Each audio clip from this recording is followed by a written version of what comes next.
سلام بچه ها، امروز اومدیم ماینکرافت رو بی‌نهایت کنیم و زمین مپ صاف. خب برو بریم.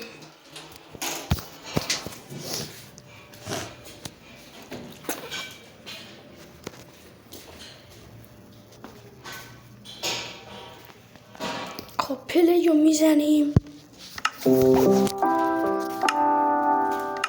این دوتا رو میزنیم سبزن.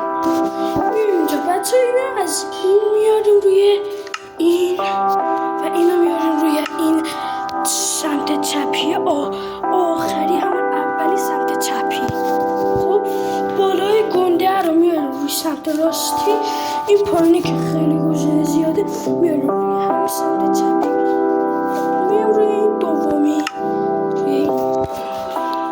فعال میکنیم اینو بریم.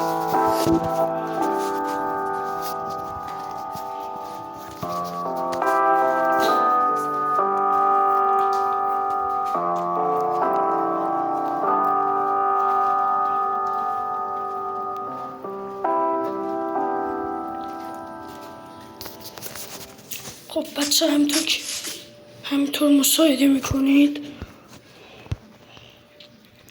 مپ صاف، زمین صافه.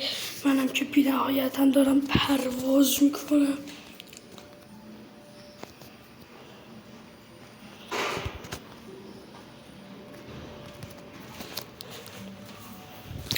بچه اگر از ویدیوم خوشتون اومد لطفاً لایکم بکنید، پیجمو فالو کنید، دنبالم بکنید، دنبال کردن رو بزنید و برید زنگوله رو به صدا در بیارید تا هر وقت من ویدیو میذارم، محمد پارسا ویدیو میذاره، یوتیوب بیاد بگید و خبر بده و بگه که محمد پارسا ویدیو گذاشت. خیلی چیزهای دیگه توی ماینکرافت میان براتون کسری میسازم و تو خیلی چیزا هست. خدا حافظ، به امید دیدار.